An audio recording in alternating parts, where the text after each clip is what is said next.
Hadirin dan hadirat yang dimuliakan oleh Allah Subhanahu wa taala. Alhamdulillah kita bersyukur kepada Allah Subhanahu wa taala di mana Allah menjadikan kita sebagai pengamal thariqah Qadiriyah Naqsabandiyah. Wah, ini udah datang. Lanjut. Iya. Alhamdulillah. Singkat saja karena beliau juga sudah hadir di tengah-tengah kita. Bapak Ibu hadirin dan hadirat yang dimuliakan oleh Allah Subhanahu wa taala. Setiap manaqib kita dibacakan tanbih. Tanbih itu poin-poinnya apa saja Bapak Ibu? Paham tapi susah menyampaikannya ya. Kalau gitu saya ringkas. Tanbih ini terdiri dari 6 huruf. Biar gampang diingatnya ya. Nah, berapa huruf? 6 huruf. T, A, N, B, I, H. T-nya itu taat. Nah ini ya, ini sudah saya sampaikan pada bulan Desember 2024 di kuliah Subuh Suryalaya. Tapi supaya tanbih ini betul-betul kita internalisasi dalam kehidupan kita. Maka supaya untuk menginternalisasi yang pertama mudah diingat dulu itu ya nilai-nilainya. Dan ini saya mendapatkan tugas dari LDTKN Pusat khususnya di bidang PKPS. Kami mendapatkan tugas untuk meringkas tanbih yang kalau disingkat poin-poinnya menjadi tanbih gitu. Nah, supaya apa? Supaya mudah diamalkan, supaya mudah diinternalisasi. Tanbih T-nya adalah taat. Dan ini bukan sekedar ringkasan biasa, tetapi ringkasan yang diambil dari 26 kalimat yang ada di dalam tanbih itu. Jadi taatilah kedua-duanya tadi sepantasnya, itu ya, amalkan dan lain sebagainya. Banyak kalimat-kalimat yang ternyata merujuk pada satu kata yaitu taat. Yang kedua adalah A. A-nya adalah kasih. Kasih ya. Kasih ini adalah belas kasih sayang kepada orang yang di bawah kita. Hendaklah apa gitu kan ditampi tadi disampaikan tuh. Lalu harus kudu asih ke jalma anu mikan welcome. Yang kedua adalah kasih ya, atau kasih sayang. Yang kedua N-nya adalah nalar. Bertarekat ini harus menggunakan logika, harus menggunakan ilmu. Jadi bagaimana menyampaikan tarekat dan tasawuf ini juga harus menggunakan logika, ilmu, rasionalitas. Maka alhamdulillah TKN Jakarta ini selalu mengadakan kursus tasawuf sampai terakhir angkatan ke-99 di hotel. Ada yang unik. Ada orang datang ke hotel ikut kursus tasawuf. Lalu ditanyalah oleh salah seorang yang pernah ngajak, "Pak, Bapak ikut kursus tasawuf di sini ikut, waktu itu saya udah ngajak 3 kali loh Pak. Giliran di hotel ikut, giliran di masjid nggak ikut." Jadi memang barangkali ada pasarnya. Ada orang-orang yang mau ikut pelatihan tapi lihat dulu di mana nih, di masjid apa di hotel? Di hotel saya mau ikut, gitu ya. Berarti level saya. Nah berarti begitu tuh. Jadi bagaimana menyampaikan tasawuf dengan format kursus tasawuf, dan ini diinginkan oleh tarekat-tarekat lain. Kami bergaul dengan tarekat-tarekat lain, mereka senang dengan kursus tasawuf. Itu kursus tasawuf dijelaskan secara rasional, nalar, begitu ya. Semua itu dijelaskan dalil-dalilnya. Ada bos ikut tarekat ini, udah tarekat ini, akhirnya dia ikut TKN Suryalaya. Saya tanya, "Bapak kenapa ikutnya TKN Suryalaya?" "Iya, karena di TKN itu sebelum saya mengamalkan dijelasin dulu. Dzikir itu mengapa begini, mengapa begitu. Tasawuf, tarekat itu dasar hukumnya dari mana." Nah itu ya, nalar. Nah itu. Yang ketiga, nalar. Kalau dalam organisasi, maka taat kita terhadap perintah agama, perintah negara, terhadap guru, kepada organisasi, kita taat dulu. Organisasi tanpa ketaatan bubar di organisasi. Nah itu. Lalu habis nalar, yang keempat adalah B. B itu bukti. Buktikanlah kebajikan yang timbul dari kesucian, gitu kan, dan lain sebagainya. Jadi kesucian saja nggak cukup, tetapi kita buktikan. Yang ketiga adalah I. I adalah ikhlas. Amalkan tarekat ia kelawan nyanyi, gitu ya. Bukan nyanyi dilawan, bukan. Amalkan tarekat ini dengan sebaik-baiknya, gitu. Bersungguh-sungguh dengan tulus ikhlas. Nah itu ya. Jadi ikhlas. Yang berikutnya haknya adalah harmoni. Nah, di TKN ini ternyata tanbih itu 54% berbicara tentang harmoni.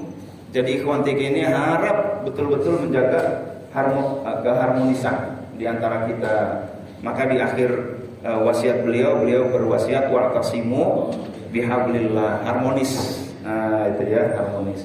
Nah, hadirin dan hadirat yang dimuliakan oleh Allah, bagaimana agar nilai tambih ini bisa kita internalisasi, bukan hanya dibaca saja, tetapi betul-betul kita cari esensinya, lalu setelah dicari di esensinya itu kita terapkan pada bidang masing-masing. Maka Korwil DKI insya Allah akan mengadakan pelatihan namanya Latansa. Latansa itu singkatan dari pelatihan tanbih untuk organisasi. Jadi kalau pengurusnya benar, maka insya Allah jamaah ini jadi benar. Itu ya, membenahi ikhwan TKN berawal dari mana? Pengurusnya dulu, kepalanya dulu. Kalau kepalanya nggak benar, masih petang-petang gitu kan, nggak ada sifat melayani, ya susah. Yang pertama pelatihan tanbih untuk organisasi, supaya tanbih ini betul-betul kita bukan hanya dengar, tetapi betul-betul kita amalkan. Lalu nanti insya Allah ada pelatihan tanbih untuk hal lain. Misalkan pelatihan tanbih untuk bisnis. Artinya apa? Bisnis spiritnya spirit tanbih, taat, kasih, nalar, harus ada perencanaan, bukti, ikhlas dan harmoni, gitu ya. Nanti pelatihan tanbih untuk rumah tangga, pelatihan tanbih untuk parenting dan lain sebagainya, untuk studi dan lain-lain. Mudah-mudahan kita terus kembangkan bagaimana apa yang ada di Suryalaya ini menjadi wasiat beliau-beliau, betul-betul kita laksanakan ini. Riyadhah tanbih namanya. Kalau ada riyadhah mandi malam, riyadhah puasa, riyadhah nggak makan ini, nggak makan itu, ada riyadhah berikutnya, riyadhah tanbih. Itu nanti insya Allah akan kita buatkan indikator-indikator dari kompetensi tanbih ini apa saja. Kalau dalam organisasi indikator kompetensi tanbih adalah ABC, dalam hal-hal lain itu ada hal-hal lain. Jadi itu Bapak Ibu, kenapa dalam organisasi seperti tadi taat, lalu asih, dalam organisasi harus penuh kasih sayang. Itu kalau enggak bubar ini organisasi kalau enggak penuh kasih sayang. Yang ketiga nalar, semua harus direncanakan. 5 tahun apa, lalu setelah itu tahun pertama apa dan lain sebagainya. Jangan cuma rencana, buktikan gitu. Kemampuan untuk strategi eksekusinya juga perlu dirancang. Itulah yang dilatihkan dalam pelatihan tanbih untuk organisasi atau Latansa. Jadi kemampuan untuk merencanakan serta kemampuan untuk mengeksekusi apa yang sudah direncanakan. Bukti. Lalu bagaimana supaya pengurus-pengurus ini ikhlas, jangan nyari dunia lah, gitu kan. Dalam kepengurusan jangan cari penghidupan di kepengurusan, tetapi hidup-hidupilah. Kalau kata Muhammadiyah gitu ya, jangan cari kehidupan di Muhammadiyah, tapi hidup-hidupilah Muhammadiyah. Begitu pula di dalam LDTKN, jangan cari kehidupan. Karena apa? Sayang banget kita khidmah hanya menginginkan dunia yang kecil, sayang banget dapatnya cuma itu. Nggak dapat yang besar gitu ya, dikasih uang 100.000, maunya uang 2.000 gitu kan. Padahal udah disiapin uang 100.000, saya 2.000 aja deh. Itulah orang yang berorganisasi tapi berharap dunia. Saya kira-kira kalau masuk organisasi manfaat duniawinya apa? Nah ini, na'udzubillah min dzalik, itu namanya dikasih uang 100.000 minta 2.000 aja gitu, udah disiapin gitu, bahkan lebih dari 100.000. Nah itulah hadirin dan hadirat yang dimuliakan oleh Allah, buktikan. Lalu setelah itu adalah ikhlas dan mudah-mudahan Allah ikhlaskan kita dalam berorganisasi dan lain sebagainya. Dan ini adalah warisan dari para sahabat. Jadi kalau nggak kita yang menghidupkan organisasi Suryalaya, siapa lagi gitu kan. Warisan beliau bukan hanya tarekat, tetapi institusi pendidikan, organisasi-organisasi yang beliau telurkan dan lain sebagainya. Ini adalah tanggung jawab kita bersama. Lalu setelah ikhlas adalah harmoni. Bagaimana segala sesuatunya coba dimaksimalkan dulu, kita harmonisasi. Riyadhah mengharmonisasi, ini Riyadhah ya. Ini luar biasa.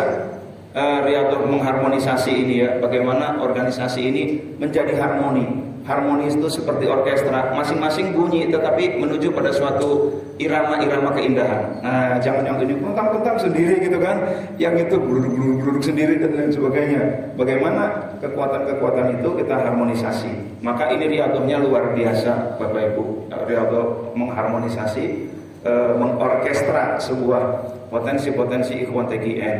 Nah, itulah hadirin dan hadirat yang dimuliakan oleh Allah. Saya mau ulang lagi. Ini kan versi Jakarta ya. Tambi itu apa tadi nilainya? T-nya apa tadi? Taat, terus kasih, terus nalar, terus bukti, terus ikhlas, terus harmoni. Nah, itulah ya. Buktikan kebajikan yang timbul dari kesucian. Mana buktinya? Akhlak kalau untuk personal. Kalau untuk pribadi, bukti bahwa tarikatnya udah bener atau belum, lihat aja akhlaknya secara personal. Lalu secara organisasi, lihat perilakunya dalam organisasi, gitu kan? Akhlak sosialnya, kesalehan personal, kesalehan sosial. Jadi insya Allah akmalul mu'minina imanan ahsanuhum khuluqa. Sebaik-baik mukmin imannya adalah yang paling baik akhlaknya. Jadi nanti ciri-ciri ikhwan TGN yang tarekatnya udah bener apa? Akhlak. Nah, itulah buktinya. Hadirin dan hadirat yang dimuliakan oleh Allah, inilah tausiah pengantar, khidmah ilmiah pengantar, di mana intinya adalah tanbih jangan hanya didengarkan, tetapi betul-betul kita riyadhahkan, karena ini adalah pesan beliau. Betul-betul kita junjung tinggi. Cari 1001 alasan untuk tetap mengamalkan tanbih. Nah, itu ya. Cari bagaimana supaya ikhwan TGN ini kita sama-sama betul-betul memperhatikan tanbih tadi. Yang membaca tadi tanbih adalah Ustadz siapa tadi?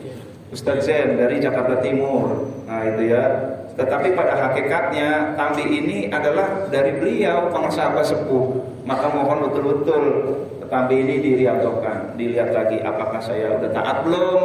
Taatnya bagaimana? Apa masih enak sendiri aja gitu kan? Yang kedua, kasih udah belum kita kasih sayang? Yang ketiga, kita udah nalar belum gitu kan? Udah kita rencanakan segala sesuatunya. Lalu sudah kita komunikasikan diksi dan narasi. TGN ini kalau diksi dan narasinya salah, ini bisa malah membubarkan dakwah, begitu ya. Ada ranah ahwal, ada ranah akwal. Ranah ahwal jangan dibawa ke ranah akwal, nanti membuat fitnah kepada TGN. Nah, itu karena ya saya baru kedatangan tamu-tamu dari daerah, lalu mereka ngobrol, itu saya di tarekat sana, itu mereka itu sudah menduakan Allah. Kenapa? Dikit-dikit bukan Allah yang disebut gurunya, kesandung nyebut guru, apa-apa nyebut guru. Ya Allah, iya juga ya. Akhirnya saudara-saudara saya nggak pada bertarekat. Kenapa? Takut. Tapi bukan TGN Surya Raya ya, tarekat yang lain. Tapi saya nggak boleh nyebut nama, kan ulah. Tapi saya menyampaikan untuk evaluasi internal kita, hati-hati. Ranah ahwal ya ahwal, ranah akwal ya akwal. Ahwal itu kondisi, ahwal itu keadaan batin. Ranah akwal ya akwal. Jangan ranah rasa dibawa ke ranah akwal. Ini bisa menjadi fitnah. Nah, inilah kenapa kiai-kiai kadang-kadang untuk menjelaskan tarekat lihat-lihat dulu gitu kan. Bahkan talqin hal fikum ghorib, kata Nabi, ada nggak orang selain muslim? Nggak boleh gitu kan. Nah, ini ranah makin dekat lagi, makin mengamalkan ahwalnya makin banyak. Maka hati-hati di dalam menarasikan, harus sesuai syariat. Kalau enggak, kita mencoreng nama Suryalaya. Padahal Suryalaya nggak salah. Para sahabat jauh dari kesalahan. Gara-gara kita salah menyampaikan, tercorenglah Suryalaya. Nah, itu. Nah, demikian Bapak Ibu hadirin dan hadirat, maka ini perlu nalar. Saya ada acak-acakan ke ikhlas lagi, ke nalar lagi. Tapi intinya itu ya.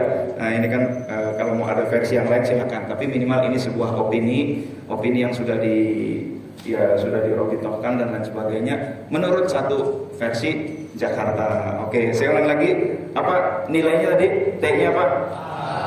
A-nya, ACN-nya, nalar B-nya, bukti I-nya, ikhlas H-nya, harmoni. Mudah-mudahan Allah beri taufik dan hidayah kepada kita sehingga kita bisa mengamalkan tanbih dengan sebaik-baiknya. Amin ya rabbal alamin. Kurang lebihnya mohon maaf. Terima kasih. Wallahul muwaffiq ila aqwamit thoriq. Assalamualaikum warahmatullahi wabarakatuh.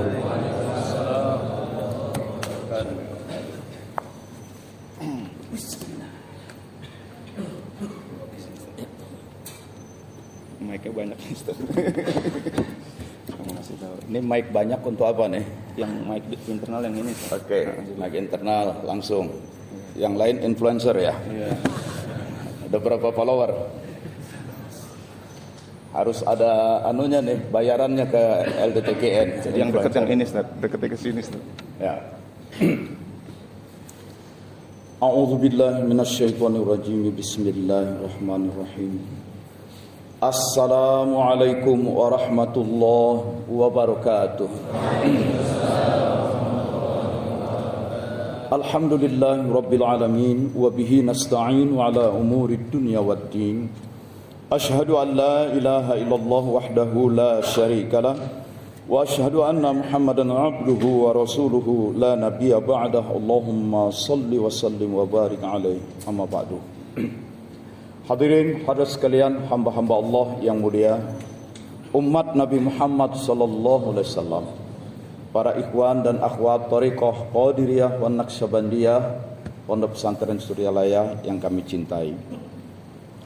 Manqobah yang tadi dibacakan tentang apa itu? Saat-saat terakhir Tuan Syekh Abdul Qadir Al-Jilani. Jadi memang segala sesuatu itu ada masanya, ada awalnya, ada akhirnya.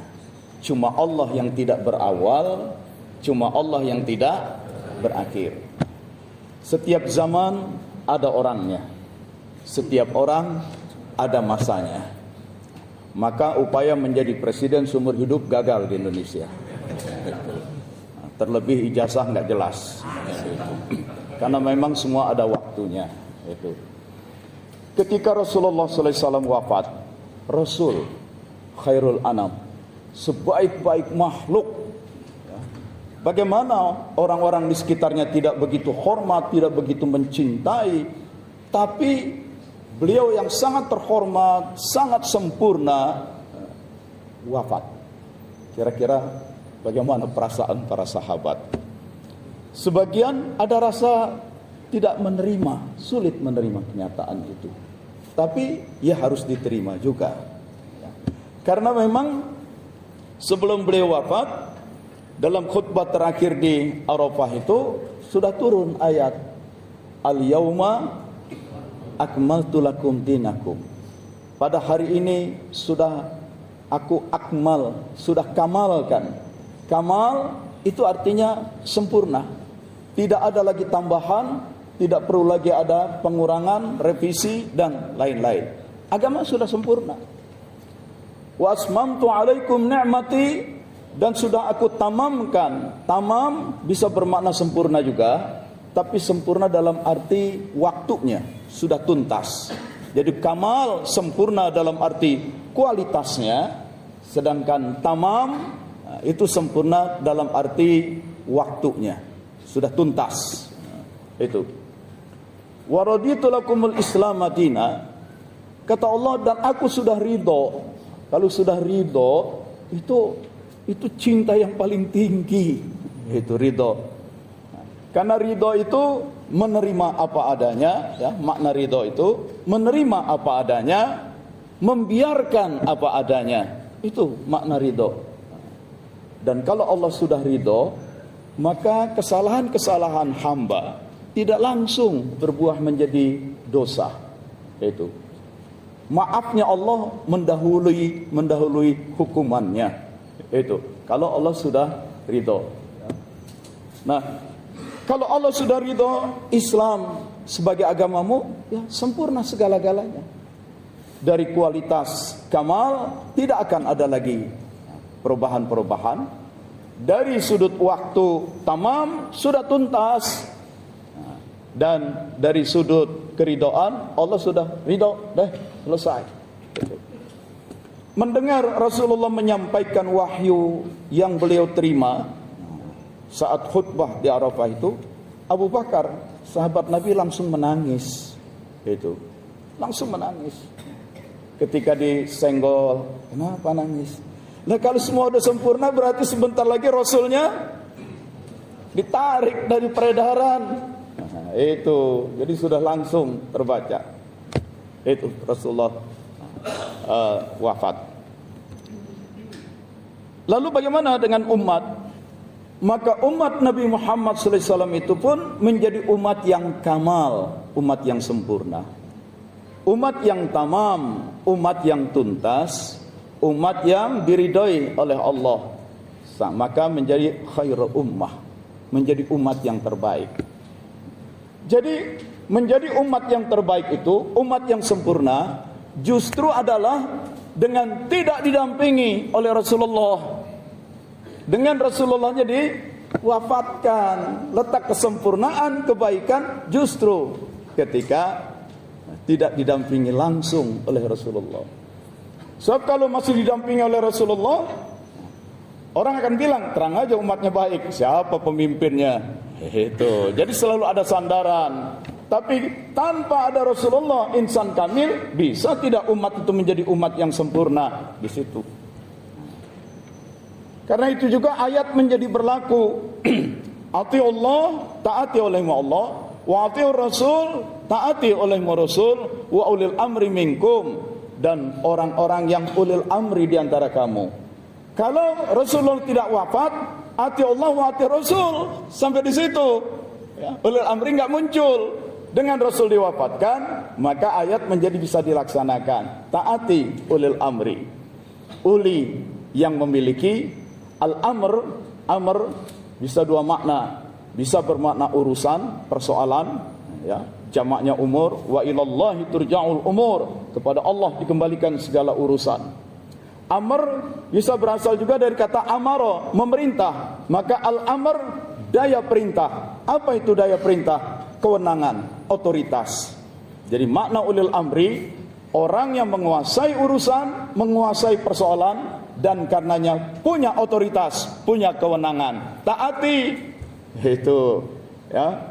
Jadi kalau meskipun lampunya merah, tapi polantas di depan kasih isyarat maju terus, ya maju, karena dia yang tahu, dia punya kewenangan, dia tahu persoalan, dia sudah dapat komunikasi dari radionya. Di ujung jalan sana terjadi kemacetan luar biasa, maka di sini tarik meskipun merah, bersihkan dulu itu.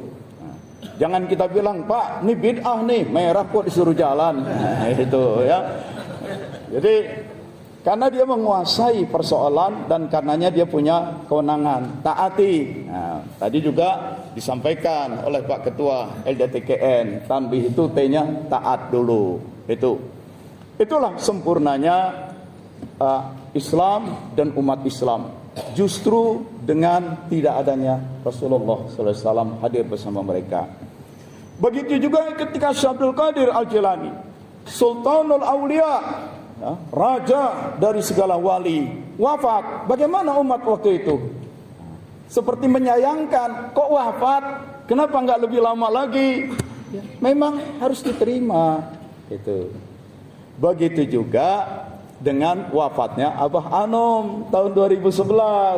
Nah, kok wafat? Nah, ya terima, memang begitu kenyataannya. Nah, tapi kan kita paham, kita ini bukan orang materialistik yang serba mengacu pada tubuh, badan lahiriah. Kita memahami manusia bukan sebagai badan saja, tetapi hakikat insan itu adalah ruh, jiwa. Badan pasti mati, blek. Itu, ya. Ketika badan mati, ruh diwafatkan, dicabut keluar. Nah, ingat pengajian waktu kursus tasawuf, ya. Surat Az-Zumar, surat 39 ayat 42. Surat Al-An'am, surat 6 ayat 60, 61. Jelas membedakan mati dan wafat. Mati itu badan, blek. Tidur aja disebut mati juga itu. Nah, kemudian ruh diwafatkan. Badan yang mati dikubur, membusuk, hancur, terurai, musnah, menyatu tanah. Ruh tidak mati, ruh tidak musnah. Ruh tidak mati, ruh tidak musnah, ruh melanjutkan kehidupan. Ada another life, kehidupan lain, kehidupan yang hakiki, kehidupan yang abadi, kehidupan yang sejati, kehidupan yang tak ada lagi dusta di antara kita. kehidupan yang di sanalah akibat-akibat dari semua perbuatan kita dimunculkan. Ada kehidupan lain. Maka Abah Anom wafat, ya, Syekh Abdul Qadir Al-Jilani wafat, Rasulullah sallallahu alaihi wasallam wafat. Ruhnya tidak mati, ruh tidak rusak, tidak hancur. Maka ayat Quran masih berlaku. Wa'lamu anna fikum Rasulullah. Ketahuilah di tengah-tengah kamu itu ada Rasulullah. Di tengah kamu ada Rasulullah secara ruhaniyah. Apa mungkin badan sudah mati, ruh sudah di alam barzah, masih bisa balik lagi ke muka bumi? Pelajari lagi akidah-akidah yang berkembang di kalangan Ahlus Sunnah wal Jamaah. Karena hadis-hadisnya jelas. Mami muslim yusallim alayya, tak seorang pun muslim berselawat untukku. Ada orang Islam, Allahumma salli wa sallim ala Muhammad, apalagi dia tambahin Allahumma salli wa sallim wa barik ala sayyidina. Ya Allah, sampaikan pujianku, salamku untuk Muhammad. Begitu ada orang berselawat, bersalam untuk Rasulullah, maka Allah mengembalikan ruhku ke muka bumi dan aku akan menjawab salam orang itu. Jadi ada Rasulullah. Bagaimana dengan Syekh Abdul Qadir? Bagaimana dengan para aulia lain? Hadir. Tak usah diragukan soal itu. Loh, hadis tadi kan untuk Nabi. Sedangkan Syekh Abdul Qadir, Abah Anom manusia biasa. Baca aja dalam kitab Ar-Ruh dari Ibnul Qayyim Al-Jauziyah, muridnya Ibnu Taimiyah yang sangat diagung-agungkan oleh teman-teman Salafi Wahabi. Itu dikutipkan hadisnya. Ketika kau mendatangi kubur saudaramu, misalnya ayah kita sendiri, itu kita datang, kita ucapkan salam, maka ruhnya dikembalikan dan ruh itu menjawab salam kita. Dan itu dicontohkan oleh Rasulullah. Memasuki pekuburan Baqi, komplek pekuburan di Madinah, tidak jauh dari rumah Nabi. Assalamualaikum ya ahlat diyarul muslimin, salam untukmu wahai penghuni perkampungan muslim ini. Nabi ucapkan, Assalamualaikum ya ahlal kubur, salam untukmu. Ya, Nabi tidak gunakan assalamualaihim, salam untuk mereka. Nabi gunakan assalamualaikum, kamu, you. Karena Rasulullah menyaksikan kehadiran arwah pada saat kuburan diziarahi. Nah, jadi Rasulullah masih hadir secara ruhaniyah, Syekh Abdul Qadir masih dapat hadir secara ruhaniyah. Maka tidak salah dalam tarekat Qadiriyah dikatakan menghadiri manaqib Syekh Abdul Qadir itu juga kita hadir bersamaan dengan hadirnya beliau. Ya. Abah Anom sebagai mursyid, tiap-tiap kita menyatukan diri kita, mengikatkan diri dengan Rabithah, beliau pun hadir. Orang tua kita sama juga. Makanya sering-sering bacakan Fatihah untuk orang tua. Ya, enggak usah dibilang enggak ada ajaran Nabi itu baca-bacain Fatihah orang udah mati, bid'ah segala macam. Jangan begitu. Itu menunjukkan ketidakfahaman. Itu. Karena ada juga teman saya, Ustadz, dari muda dulu sempat populer di radio, bilang begitu, enggak usah baca-bacain Fatihah. Itu, ya, pulang dari haji, ya alhamdulillah pulang dari haji, mendarat itu masih di Halim, terus meninggal dunia. Itu, saya sedang di Makassar untuk ceramah, undangan Bupati Kabupaten Goa. Itu, dapat kabar, oke. Nah, lalu gimana? Maka saya siapkan sajadah, habis salat duha saya salat jenazah gaib. Kemudian saya zikir, saya berdoa.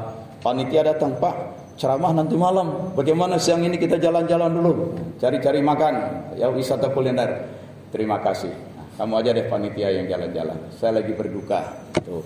Saya banyak bacain Fatihah untuk teman saya ini. Itu. Malamnya selesai ceramah saya tidur. Didatengin. Mimpi itu kan titik pertemuan ruh dengan ruh, ya. Nanti deh kapan-kapan kita bahas, ya, pedoman Quran tentang mimpi. Di Sirul Asrar sendiri kan ada juga ya tentang mimpi kan, kajian-kajian. Jadi dunia tasawuf itu dengan mimpi itu bukan sesuatu yang aneh gitu, meskipun harus diwaspadai ya. Karena dalam hadis sendiri Nabi katakan Allah berkomunikasi dengan manusia ada 46 cara, 46 metode ya. Dalam surat Asy-Syura dijelaskan 3, di hadis dijelaskan 46. Salah satunya adalah mimpi. Jadi mimpi itu komunikasi Allah dengan manusia. Saat itu Allah memberikan petunjuk-petunjuk kepada manusia.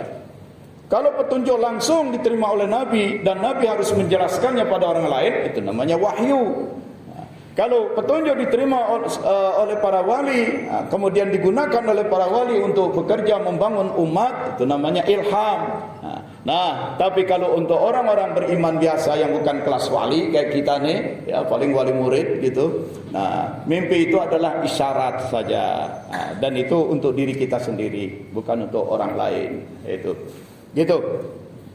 Nah, jadi itu menunjukkan kehadiran ya para Rasulullah SAW, para Rasul, para aulia dan mursyid. Jadi tidak usah ragu, baca Fatihah Rabithah kepada guru mursyid, kemudian baca Fatihah untuk para orang tua, dan nanti hadir dalam bentuk mimpi. Itu antara lain, karena bisa hadir dalam bentuk-bentuk lain, bukan hanya mimpi.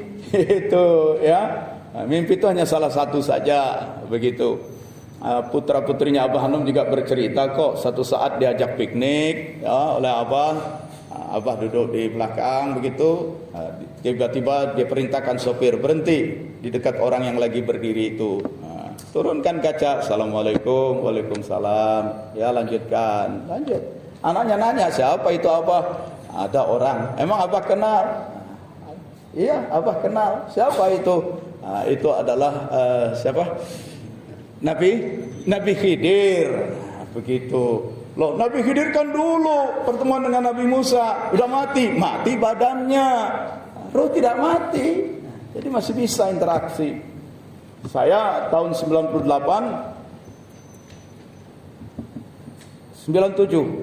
itu ditelepon oleh seorang pimpinan Majelis Taklim yang dulu mendatangkan Syekh Hisam Qabbani ke Indonesia pertama kali, pemimpin tarekat Naqsabandiyah.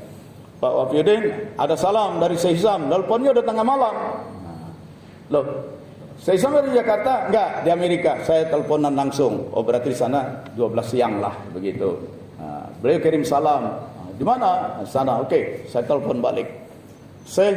Saya besok berangkat haji. Tolong diberi arahan dan petunjuk. Beliau terdiam sebentar, lalu bilang, Wafiuddin, selama di Mekah Madinah kamu akan didatangi banyak orang yang meminta dari kamu, tapi juga kamu akan didatangi banyak orang yang memberi kepada kamu. Kita tidak tahu apakah itu malaikat, itu apakah para waliullah, apakah bagaimana.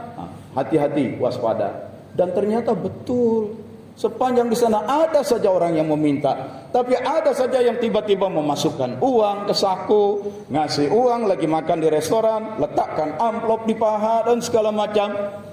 Sampai waktu itu pulang dari haji, saya surplus, dapat lupa itu 1000 real, $500. Jadi kira-kira hampir 18 juta itu. Ya, kasih aja istri, udah pulang dari mana nih? Saya bilang habis main jackpot di Mekah. Saya bilang, gimana ada jackpot di Mekah? Lah iya, kita ngasih, datang lagi, kasih, datang lagi. Itu begitu. Jadi kita punya pengalaman seperti itu. Nah, karena itu dengan wafatnya guru mursyid kita menjadi ikhwan TKN yang sempurna, yang terbaik. Sempurnanya umat, terbaiknya umat justru ketika tidak didampingi lagi oleh Rasulullah, dan supaya ayat itu berjalan. Ati Allah wa ati Rasul wa ulil amri minkum. Apa Anam wafat, ini menjadi ikhwan TKN yang sempurna, supaya taati Abah, taati para ulamanya, taati pengurus organisasinya. Itu ya. Jadi itu. Nah, ini bagian pertama. Maka seiring dengan sudah 120 tahun Pondok Pesantren Suryalaya, kemarin pun saya menyampaikan dalam majelis manakib menjelang ulang tahun itu ya, Abah Sepuh itu menata lapisan pertama, spiritualitasnya. Beliau membangun pesantren di sana, ya, dari wilayah hutan, dari wilayah yang jauh dari peradaban kota. Dibangun pesantren Suryalaya. Para murid Abah Sepuh dilatih. Dan saya sendiri nggak ketemu dengan beliau karena beliau wafat sebelum saya lahir. Tapi dari murid-murid beliau yang masih saya jumpai, dikenal Abah Sepuh itu galak katanya. Galak. Saya pikir bagaimana galak? Kita lihat fotonya, sorot matanya memang tajam, tapi penuh dengan aura kasih sayang. Oh, ekspresi galak itu maksudnya tegas, begitu. Ya, menjadi orang tua juga harus ada ketegasan. Menjadi pendidik juga harus ada ketegasan. So, kalau tidak ada ketegasan, anak didik jadi lembek nanti. Ya, ada ketegasan. Jadi tegas, galak, dan bisa membentak murid-muridnya. Karena memang itu masa penanaman spiritualitasnya. Ya, katakanlah dari kehidupan jahiliyah, ya, minaz zulumat ilan nur. Nur itu cahaya. Pemberian cahaya kadang menyilaukan bagi yang menerima. Ya. Sorotan cahaya kadang menimbulkan gerah dan panas bagi orang yang kena sorot. Nah, begitu. Ya. Begitu juga saat ditalkin disampaikan cahaya sampai ada yang muntah-muntah. Nah, karena jin peliharaannya pada mabuk jungkir balik di dalam badannya. Itu. Ya. Tapi alhamdulillah itu jarang terjadi. Meskipun pengalaman saya menyampaikan talqin itu ada kasus-kasus seperti itu, ya. Nah, begitu. Jadi itu Abah Sepuh menata spiritual. Saya sebut layer. Layer itu lapisan. Lapisan satu spiritualitas. Riyadoh, galak sekali Abah Sepuh. Riyadoh ini, riyadoh itu, riyadoh ini, riyadoh itu. Itu. Tapi disesuaikan dengan zamannya. Karena zaman-zaman, bayangkan tahun 1905 masih jauh dari kemerdekaan, yang tahun 45, ya, pendidikan masih rendah, bangsa ini, ya, masih harus berhadapan dengan penjajahan yang petantang-petenteng dengan duitnya, dengan senjatanya, dengan teknologinya. Umat punya apa? Nah, dalam kondisi seperti itu, riyadoh itu ketat sekali sampai membuahkan hasil. Hasilnya ya yang disesuaikan dengan konteks tertentu. Jadi murid-murid Abah Sepuh dulu tuh cerita, di zaman Abah Sepuh dulu, kalau kami datang ke Suryalaya, dari atas pohon kelapa terdengar suara zikir. La ilaha illallah, dari puncak menara masjid kedengaran. Dan kalau mereka udah selesai, yang zikir itu turun aja, cus. Dikumandangkan azan maghrib dari masjid. Ini masjid, rumah-rumah, orang pada datang ke masjid. Ada yang datang jalan kaki, ada yang datang lompat dari satu wewungan rumah ke wewungan lain, begitu. Nah, jadi memang zamannya waktu itu begitu. Nah, sekarang nggak perlu lagi yang begitu, karena sudah ada teknologinya. Itu, ya.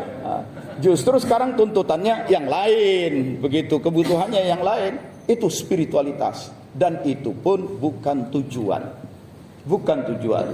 Karena dengan la ilaha illallah, la ma'buda illallah, tidak ada lagi yang diibadahi kecuali Allah. La maqsuda, tidak ada lagi yang dituju, yang dicari kecuali Allah. Sampai pada puncaknya la wujuda, tidak ada lagi yang diyakini eksis, wujud kecuali Allah. Ya, kemarin saya diingatkan oleh Ustaz Yasin, selama ini banyak dibilang la maujuda. Bukan. Kalau la maujuda, maujud, ada mim di situ, masih menunjukkan sesuatu yang diadakan. La maujuda, sesuatu yang tiada yang diadakan kecuali Allah. Allah itu memang bukan sesuatu yang diadakan, jadi bukan maujud, wujud. La wujuda, tidak ada yang eksis kecuali Allah. Nah, ini sehingga terjadi fana fillah yang disesuaikan dengan konteks zaman itu. Itu spiritualitas dibangun oleh Abah Sepuh. Masuk berikutnya Abah Anom. Nah, di Abah Anom itulah layernya bukan lagi layer, bukan lapisan spiritual, tapi lapisan sosial. Nah, sosial dibangun. Membangun sosial, menata kehidupan sosial dengan cara apa? Pertama, dibangun institusi kelembagaan, dibentuklah organisasi. Itu ya, organisasi ditata. Kalau sudah ada organisasi, berarti sudah ada manajemennya, perlu pengelolaan.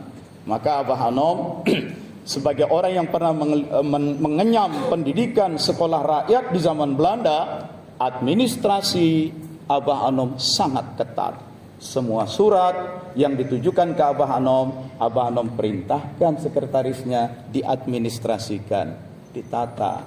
Ya, saya masih sempat lihat itu catatan administrasinya dipegang oleh Haji Baban sebelum beliau wafat. Lengkap administrasi, ditata.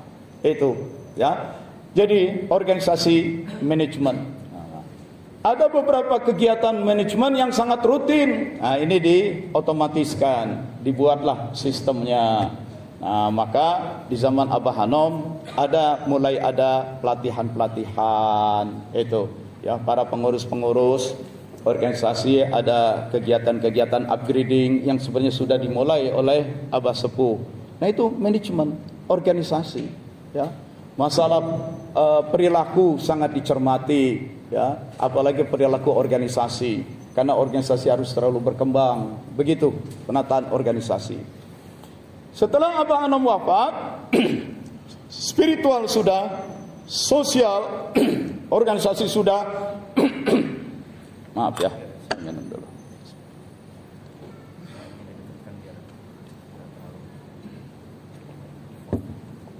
Tadi malam baru selesai manakib di Karawang, baru sampai rumah pukul 1. Nah, itu. Ada kawan, Bang, minum ini untuk bikin enak tidur meskipun singkat. Ya, saya minum. Subuh alarm bunyi, habis sholat subuh kelimpungan lagi, tidur lagi. Dibangun istri, manakib nggak? Oh iya. Wah, ini benar-benar efektif. Itu. Cuma saya mau promosiin itu produk, lupa saya namanya. Kayak gitu.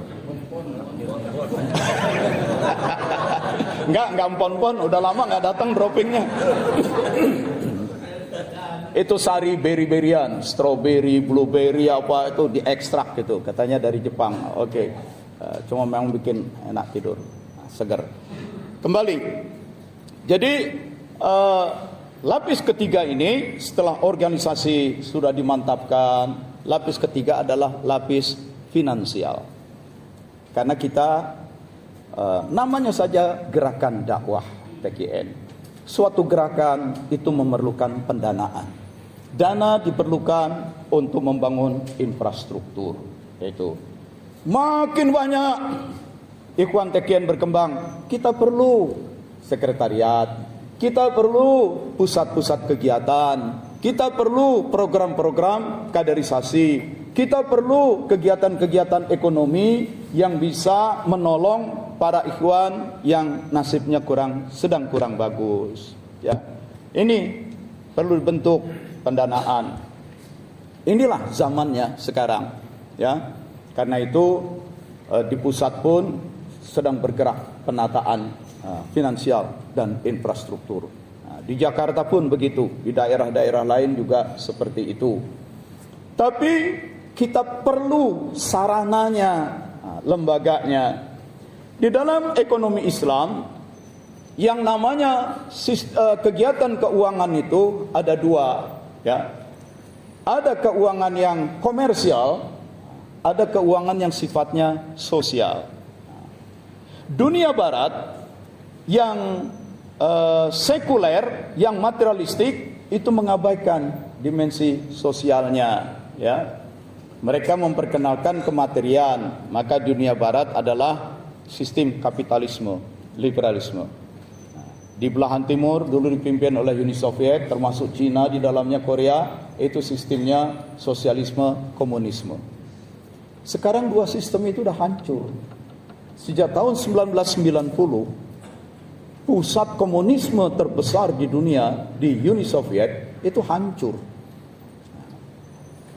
Komunisme itu semacam ideologi. Kalau ideologinya hancur, negaranya bubar. Maka tahun 91, negara Uni Soviet pecah, bubar. Itu pecah menjadi 15 negara. Memang beruntung juga dari 15 negara, 6 negara memerdekakan diri sendiri-sendiri menjadi negara-negara Islam. Sisanya yang 9 segera digabung lagi menjadi Federasi Rusia. Nah, orang-orang yang lahir tahun 80-an nggak kenal istilah Uni Soviet. So pada saat Uni Soviet bubar tahun 91, dia baru 11 tahun, belum ngerti itu. Tahunya sekarang aja Rusia itu kelanjutan dari Uni Soviet. Ya.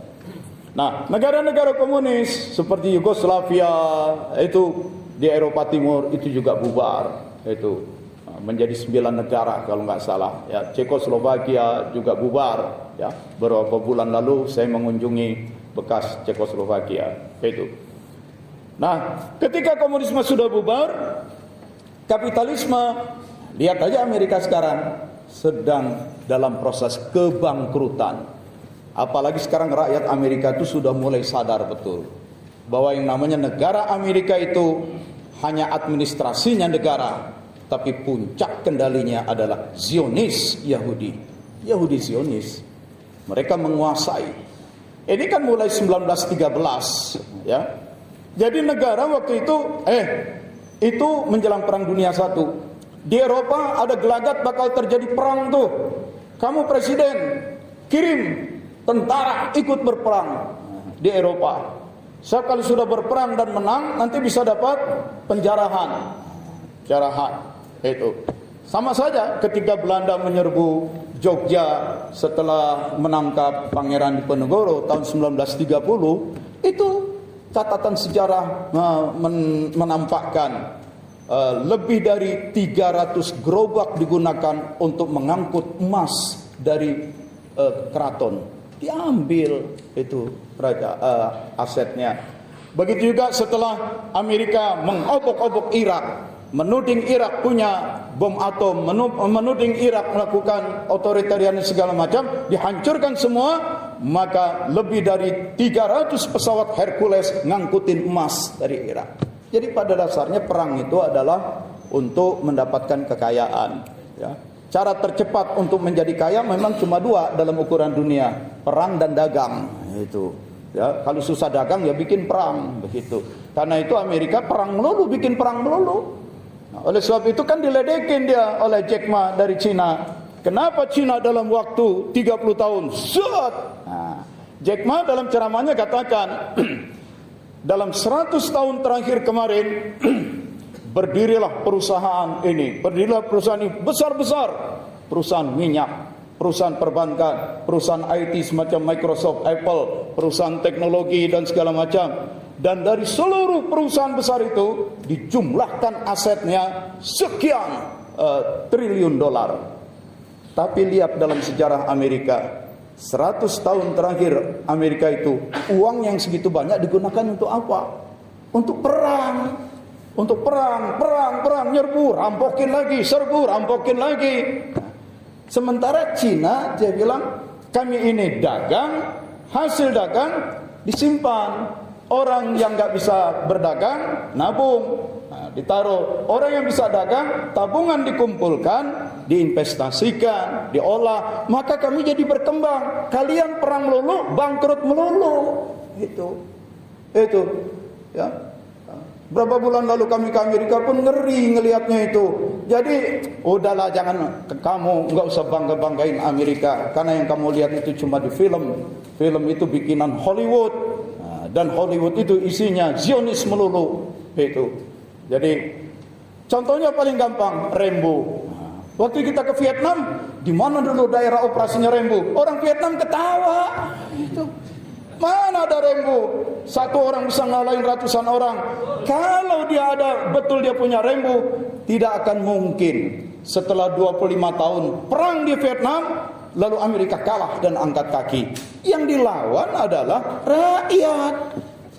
Jadi banyak dibohongin oleh Amerika. Ya.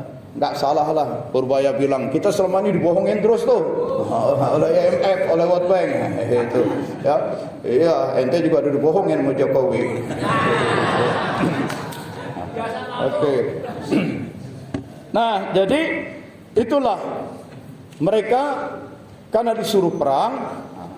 Presiden Amerika waktu itu Woodrow Wilson bilang, Kita nggak punya dana untuk kirim tentara berperang ke Eropa, menyeberangi lautan Atlantik. Perlu kapal yang besar, perlu rekrutmen pasukan, perlu menyiapkan logistik dan amunisi. Tuh ada Brigjen Angkatan Laut, ahli logistik, pasti tahu ya bagaimana. Maka Zionis itu mendekati anggota parlemen, kongres, dikasih duit, muncullah undang-undang, dibentuknya Federal Reserve Bank. Begitu keluar undang-undangnya, dibawa, presiden, undang-undangnya sudah jadi, lakukan. Itu Presiden Woodrow Wilson akhirnya tanda tangan dengan di bawah todongan pistol oleh para bankir-bankir. Dengan berlakunya undang-undang itu dibentuklah Federal Reserve Bank. Lembaga-lembaga keuangan milik Zionis bikin satu bank puncaknya, The Fed, disingkat ya, Federal Reserve Bank, The Fed. The Fed inilah yang menurut undang-undang tugasnya mencetak uang dolar. Wah, enak banget. Butuh duit cetak, butuh duit cetak. Hasil cetakannya kirim ke berbagai negara. Sampai sekarang begitu. Lalu kalau sudah dicetak, termasuk serahkan kepada pemerintah. Nih uang, berangkat perang. Nanti kalau sudah selesai, bayar utang. Tradisi hutang itu adalah tradisi Amerika yang berciri kapitalis Zionis. Negara pun dihutangin, dipancing bayar utang, kasih utang, nanti bayar. Maka negara kemudian setelah selesai harus perang, cari jarahan lain. Kalau yang mau dijarah nggak ada, ya yang dijarah rakyatnya sendiri, naikin pajak, macam-macam pajak. Nah, ini ciri kapitalis Zionis itu. Nah, jadi pajak-pajak itu harus dibayar kepada negara, serahkan kepada the Fed. Nah, ya, Anda cari aja lah di Google, ya. Sekarang kan cari informasi gampang ya. Fas'alu ahlal zikri, fas'alu ahlal Google in kuntum la ta'lamun. Bertanyalah kepada para ahli Google. Siapa pemegang saham? Bank Indonesia, Federal Reserve Bank dengan beberapa catatan itu milik Indonesia, milik negara. Tapi Federal Reserve Bank, bank sentralnya Amerika, bukan milik negara, bukan milik rakyat. Dia milik sekelompok pengusaha Zionis. Dan dia yang jadi pemegang seluruh keuangan negara. Berarti Amerika itu negara yang di bawah kendali Zionis. Karena itu apa saja perintah setan Yahu, ya diikuti. Nah itu karena sudah begitu. Nah tapi karena itu juga Amerika dilanda kehancuran. Dan sekarang rakyatnya semakin sadar. Demonstrasi-demonstrasi semakin besar di mana-mana. Ya. Kemiskinan, ketimpangan itu makin banyak. Orang-orang miskin itu makin susah. 70% mahasiswa di Amerika itu dia menjadi mahasiswa dengan berhutang. Yang ketika jadi sarjana dia harus bayar cicilannya. Karena itu sampai menjelang pensiun umumnya mereka berhutang kepada bank. Banknya milik siapa? Bank-bank ini tunduknya pada The Fed. Jadi mereka berhutang pada Zionis Yahudi. Itu ya. Justru yang hebat sebenarnya anak-anak Indonesia berangkat sekolah ke Amerika dua. Kalau enggak orang tuanya punya duit, dia ada punya beasiswa dari LPDP. Anak-anak Amerika sendiri sampai doktor pun banyak berhutang. Itu berat ya. Lalu seorang profesor dari Harvard University berkata, Amerika ini memiliki universitas terbaik seluruh dunia. Itu mungkin 80% universitas terbaik ada di Amerika. Banyak memiliki sarjana dan doktor. Tapi kenapa orang-orang kaya di Amerika tidak banyak? Kenapa orang-orang kaya di Amerika tidak banyak? Pendidikannya tinggi-tinggi. Dia yang ahli kurikulum katakan, lihat ke tahun 50-an. Itu di tahun 50-an saya ada datanya di laptop saya ya. Universitas-universitas itu yang top-top itu rektornya belum ada satupun Yahudi.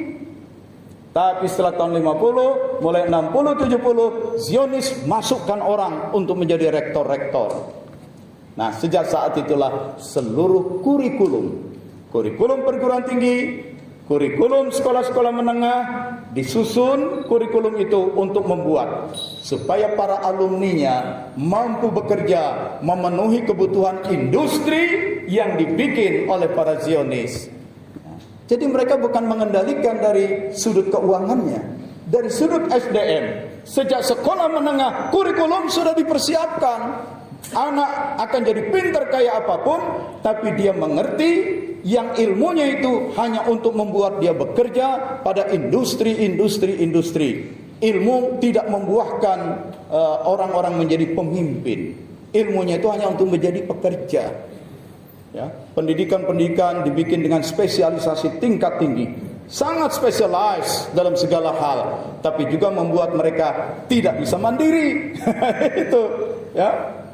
Maka mereka bergantung pada industri. Jadi disiapkan hanya untuk menjadi tenaga kerja. Padahal kita, Nabi katakan 9 dari 10 sumber kekayaan itu adalah dari perdagangan. Artinya 9 dari 10 ya 90%. Karena itu kalau mau kaya, dagang. Jangan jadi pegawai negeri, korupsi ente. Apalagi anggaran lagi ketat begini, kepengen kaya mau bagaimana lagi? Itu ya. Jangan juga jadi ustadz kalau mau kaya, kalau niat kaya ya. Kalau niat berjuang boleh. Ini niat kaya jadi ustadz. Akhirnya ya dagang fatwa. Begitu ya. Begitu, jangan. Jadi dagang. Nah, karena itu penting entrepreneurship. Gitu. Nah, karena itu saya mau persingkat, situasi ekonomi Amerika saat ini sedang dalam proses turun. Ini jam betul nggak nih? Oh kan, betul ya. Nah, dalam proses, saya mau gambarkan. Jadi sistem ekonomi yang sosialistik, komunistik sudah hancur. Sistem ekonomi yang kapitalistik, liberal dalam proses kehancuran. Dunia saat ini lagi mencari-cari bagaimana ini kita membangun masa depan. Maka yang sekarang sedang naik panggung adalah ekonomi Islam, sistem ekonomi Islam. Dan dalam sistem ekonomi Islam, terutama keuangannya itu ada dua. Ada yang sifatnya komersial, ada yang sifatnya sosial. Yang sosial itu sering disingkat ISF, Islamic Social Finance. Intinya adalah zakat dan wakaf. Oleh sebab itu Bank Indonesia sebagai bank sentral di dalamnya sudah dibentuk mungkin lebih dari 15 tahun lalu ya. Itu departemen khusus DEX, Departemen Ekonomi dan Keuangan Syariah, DEX itu. Dan ini gencar sekali ya, melibatkan dokter-dokter ekonomi yang pintar-pintar dari berbagai negara. Dikembangkanlah institusi-institusi ekonomi dan keuangan syariah, dikembangkan pula regulasi-regulasi. Dan kemudian lahirlah regulasi yang terkenal dalam bidang zakat dan wakaf itu. Ya. Tahun 97-98 lembaga-lembaga keuangan di Amerika hancur. Karena di Amerika hancur, merembet ke lembaga keuangan di berbagai negara. Maka World Bank memerintahkan kepada seluruh lembaga keuangan di seluruh dunia segera lakukan evaluasi. Kenapa sampai terjadi kehancuran yang terstruktur masif ini? Termasuk yang dapat instruksi itu adalah IDB, Islamic Development Bank, Bank Pembangunan Islam. Maka IDB melakukan riset. Di bawah IDB ada IRTI, ya, Islamic Research and Training Institute, yaitu lembaga riset dan pengembangan Islam. Ternyata lembaga-lembaga keuangan Islam itu menghadapi kegoncangan yang dimulai di Amerika dengan terkenal dengan istilah krisis subprime mortgage. Itu lembaga keuangan Islam cuma goncang tapi nggak sampai jatuh. Yang lain pada jatuh. Itu selidiki apa sebabnya nih, kelebihannya. Lalu dilaporkan kepada Bank Dunia. Ini loh kelebihan sistem syariah. Oh, jadi baik ya. Kalau begitu, maka diberi instruksi. Waktu itu diberikan instruksi kepada IDB, lakukan penelitian lebih lanjut dan cari negara mana yang cukup kuat potensial menganut sistem ekonomi syariah. Maka terjadilah kerjasama Bank Indonesia dengan Indonesia waktu itu. Ya. Di Indonesia sudah muncul Basnas, Badan Amil Zakat Nasional, sudah muncul BWI, Badan Wakaf Indonesia. Hasil kajian itu muncul apa yang disebut Zakat Core Principles, prinsip-prinsip inti pengelolaan zakat. Wakaf Core Principle, prinsip-prinsip inti pengelolaan wakaf. Nah, yang zakat ini, Zakat Core Principles, kemudian dipaparkan ke dunia. Di Turki, pertemuan lembaga-lembaga humanitarian dari seluruh dunia yang diprakarsai oleh PBB. Nah, dalam pertemuan itu Indonesia menampilkan, ini loh, kita harus gunakan dana sosial berwujud zakat. Mana prinsip utamanya? Nih prinsipnya sudah disusun oleh Bank Indonesia, bekerja sama dengan Basnas, dan bekerja sama waktu itu oleh teman-teman banyak didukung dari IPB, Institut Pertanian Bogor. Tapi jangan tanya IPB sama Ustadz Danu, dia baru pulang dari Jepang. Di Jepang itu banyak tenaga kerja IPB, India, Pakistan, Bangladesh. Itu saingannya orang Indonesia itu. Nah, maka diterima. Oh begitu rupanya Indonesia mengembangkan prinsip zakat, diterima di seluruh dunia Islam. Wakaf Core Principles dipresentasikan di Bali. Waktu itu ada sidang tahunan Bank Dunia dengan IMF. Seluruh gubernur-gubernur bank sentral dari seluruh dunia kumpul. Ini loh prinsip pengelolaan wakaf. Maka semakin kokoh Bank Indonesia punya Departemen Ekonomi dan Keuangan Syariah. Kita punya institusi Basnas dan Badan Wakaf Indonesia. Ya. Kemudian Presiden pun membentuk Komite Nasional Ekonomi, Komite Nasional Ekonomi dan Keuangan Syariah. Ya. Dibentuklah Dewan Syariah Nasional yang khusus untuk meneliti fatwa-fatwa fikih yang terkait dengan ekonomi. Jadi di Majelis Ulama itu ada komite fatwa. Kalau komisi fatwa itu khusus untuk fatwa ubudiyah itu, ya. Kalau untuk yang sifatnya ekonomi dibentuknya DSN, Dewan Syariah Nasional. Ini untuk meneliti fatwa-fatwa yang terkait dengan ekonomi. Nah, supaya jangan terjebak pada ubudiyah melulu. Nah, kalau ubudiyah seringkali kita udah bosan. Ya, saya dari kecil juga kalau ngaji di mana-mana rukun istinja 4 perkara, rukun Islam 5 perkara. Ya, tetangga saya yang Cina bilang sama anaknya, "Haya, lo dengar, orang Islam kebanyakan pelkala. Oh aja, satu pelkala udah habis duit banyak sama polisi. Makanya lo jangan masuk Islam. Islam kebanyakan pelkala." Nah, jadi yang perkara-perkara itu kita masukkan sekarang lebih menata ekonomi, itu ya. Nah, sorry ya kalau ada yang polisi, nggak apa-apa. Memang akan ada reformasi polisi kok. Nah, bukan reformasi, transformasi ya. Itu. Nah, jadi sekalian, inilah keunggulan ekonomi Islam. Kalau dunia sangat menghargai, menaruh perhatian pada sistem ekonomi Islam.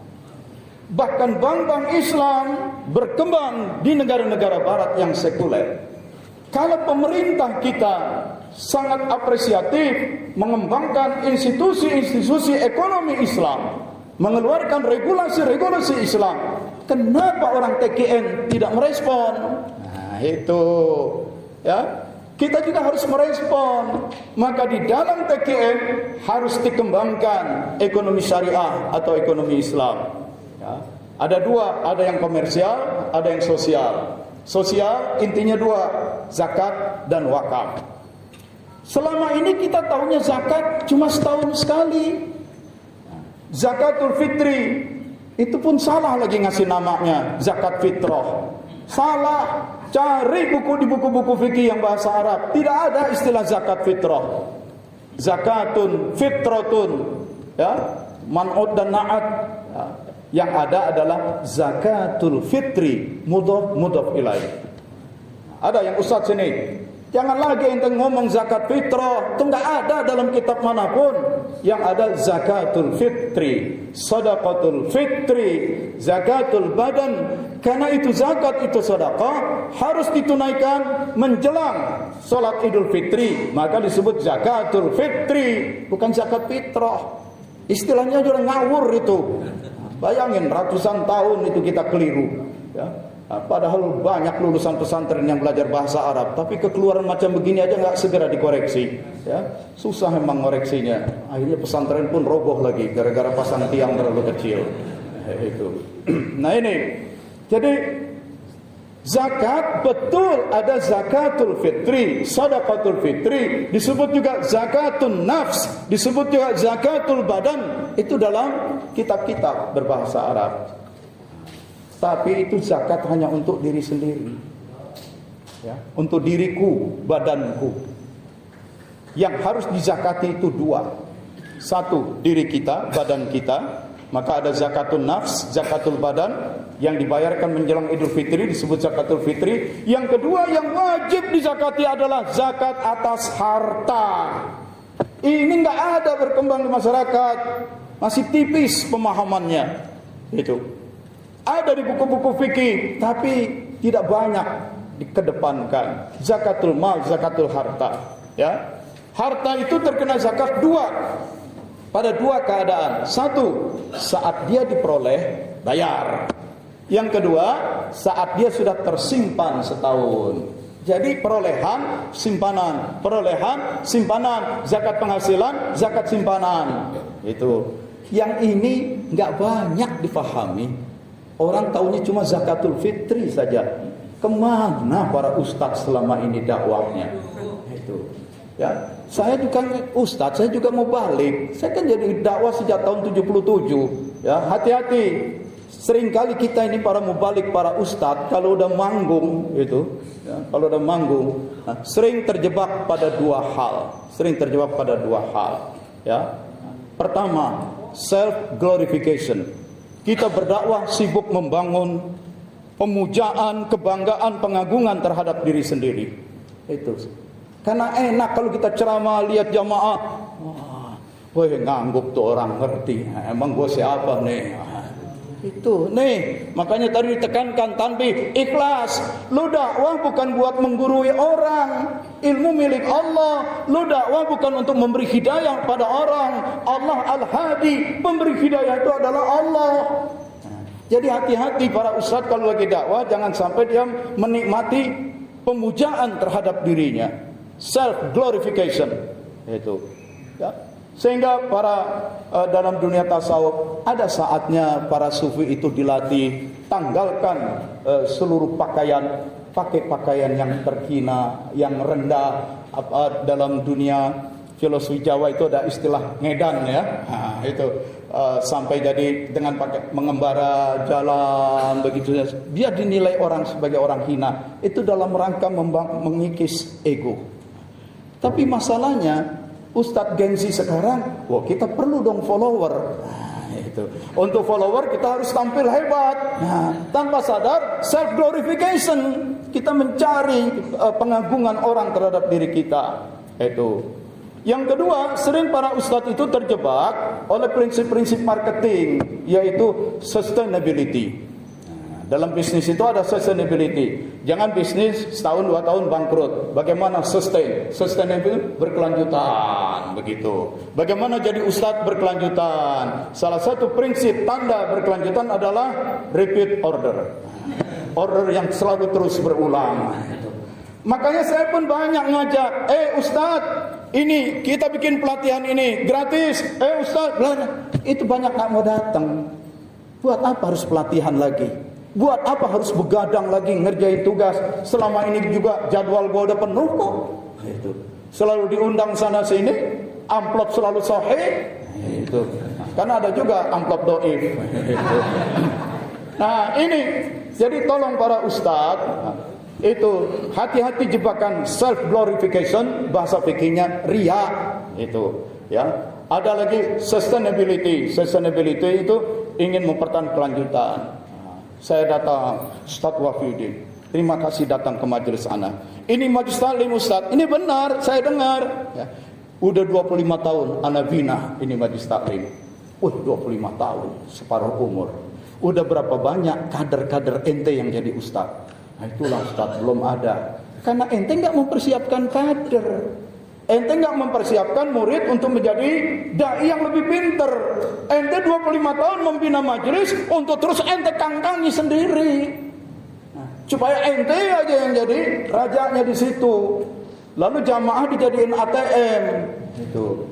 Ya, mau umroh bikin walimatus safar, salaman, jamaah ngasih amplop, berangkat bawa oleh-oleh banyak dari umroh. Ini sustainability, keberlanjutan bisnis. Saudara sekalian, bedakan antara istiqomah dengan tomak. Tomak itu serakah. Kalau istiqomah itu konsisten dalam perjuangannya. Oke, 25 tahun, 30 tahun ente bina majlis taklim. Lahirkan kader-kader yang lebih baik dari antum, yang lebih hebat, lebih berkibar. Jangan kitanya jadi ustadz mau di atas terus, semua orang harus di bawah terus. Ya, memuja kita terus. Jadi muncul pengkultusan, tidak boleh terjadi. Itu. Oke. Ya enak niru gaya Purbaya ceplas-ceplos begitu ya.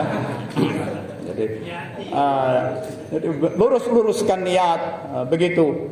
Nah, jadi sekarang ini TKN lapis spiritual dengan riadoh itu sudah mantap ya. Lapis sosial, organisasi, manajemen, sistem, kaderisasi ya. Kemudian kolaborasi strategis. Nah, itu sudah berjalan. Lapis ketiga, wilayah finansial dan infrastruktur. Nah, untuk membangun sektor finansial, karena kita juga Islam, masuk pada ISF, Islamic Social Finance. Kita harus bangun sistem keuangan Islam. Ya.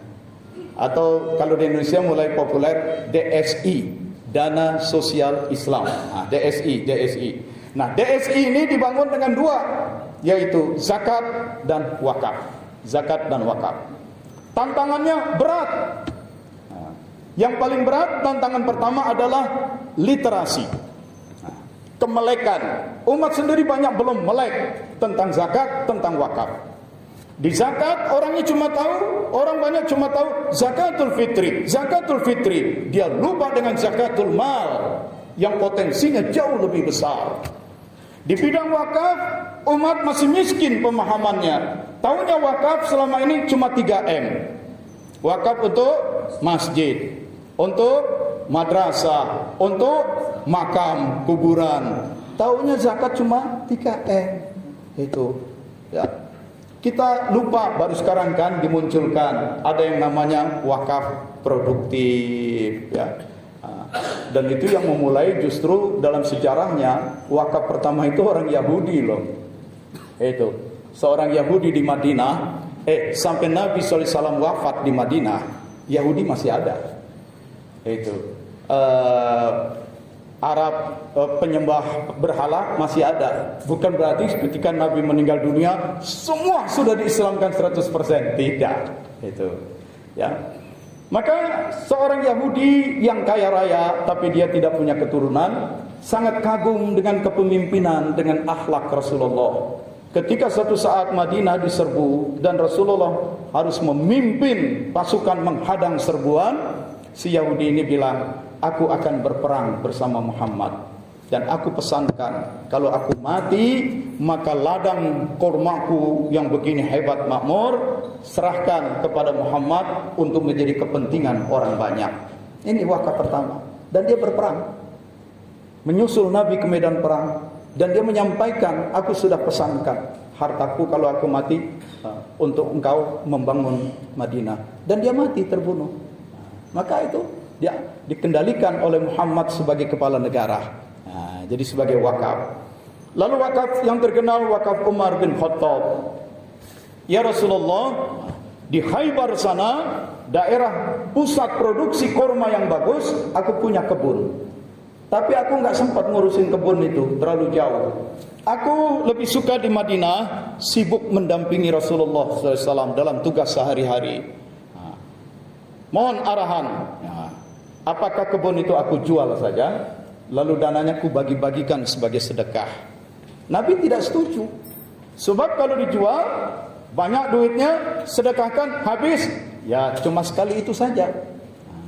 Maka kata Rasulullah, kalau kamu mau tahan itu kebun, tempatkan orang yang mengurusnya, dan nanti dari hasilnya kamu sedekahkan. Jadi yang disedekahkan hasil produksinya. Jadi diproduktifkan dulu. Nah, inilah wakaf. Berasal dari kata waqafa. Waqafa itu artinya berhenti, ya. Baca Quran aja kalau ada wakaf berhenti kan. Nah, cuma ini taunya wakaf waktu baca Quran melulu, ya. Taunya wakaf tajwid itu, ya. Wakaf harta kurang paham itu. Nah, lalu Umar perintahkan, kamu urusi, kamu rawat ya. Nah, kalau kamu mau perlu makan, ya ambillah hasil panennya sekadar untuk makan, boleh. Kalau kamu kedatangan tamu, sanak famili, ya, mau menjamu, kali makan, ya ambillah hasilnya, boleh. Tapi menjualnya tidak boleh, menggadaikannya tidak boleh, mewariskannya tidak boleh. Emang bukan kamu pemiliknya kok, bagaimana mau diwariskan? Nah, tapi kalau sudah panen, dengan panennya inilah sedekahkan kepada semua orang yang memerlukan. Itu wakaf Umar. Wakaf Utsman, musim kemarau yang panjang, sumur-sumur mata air pada kering. Ada satu sumur yang terus memancarkan air, milik orang Yahudi.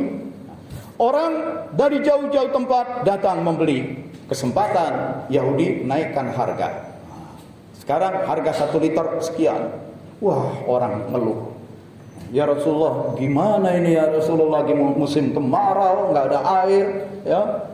Harga naik, dicampur-campur lagi kayak Pertalite. Motor pada rusak. Nah, itu. Emang orang Yahudi juga yang ngatur tuh otak Zionis ini, ya. Itu. Nah, ya habis gimana? Mata air emang cuma dia yang punya. Maka Nabi bilang kepada sahabat, siapa di antara kalian yang mau bersedekah, beli aja itu sumur dan sedekahkan airnya. Utsman datang, jual deh sumur kamu. Yahudi itu pintar juga. Kalau dijual dapat uang banyak, tapi cuma sekali aja. Kalau sekarang kan sustainable, tiap hari terima duit, tiap hari terima duit. Itu namanya sustainable, berkelanjutan.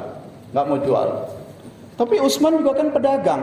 Sahabat Nabi taat ibadah tapi juga pedagang. Nah, maka menjadi penting ikhwan TKN yang pedagang supaya jago negosiasi seperti Pak Marwan. Nah, itu. Ya, Pak Marwan sufi tapi jago negosiasi, ya. Penampilan gini-gini aja, asetnya Masya Allah. Aset wakafnya Masya Allah, panti asuhannya gratis, disekolahkan, dikasih makan dan segala macam. Kita malu sama dia, namanya doang wakil talqin tapi nggak punya panti asuhan gratis seperti beliau. Nah, karena beliau bisnis itu. Nah, Utsman nego, kalau kamu nggak mau jual seluruhnya, bagaimana ini sumur jual separuhnya? Maksudnya, ya hargain separuh, saya bayar. Nah, nanti hari ini orang beli air bayar ke ente, besok orang beli air bayar ke saya, lusa orang beli air bayar ke kamu. Jadi selang-seling sehari-sehari.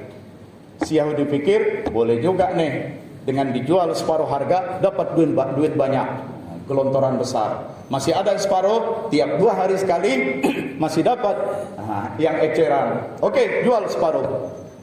Begitu udah dibeli, Utsman umumkan, hai seluruh penduduk Madinah, bukan hai muslimin, tidak, seluruh penduduk Madinah, muslim ke non muslim, yang perlu air silakan ambil air, pas di giliran saya harus nerima duit. Itu. Dan saya sarankan, dan kalau kamu ngambil airnya di saat giliran saya harus nerima duit, itu saya gratiskan, wakaf untuk hidup kalian, gratis. Dan yang kedua saya sarankan, kalau biasanya sehari ngambil air 1 gentong, ini ambilnya 2 gentong, supaya besoknya kamu nggak perlu ngambil air lagi. Itu. Ini hebatnya pedagang nih, jago negosiasi.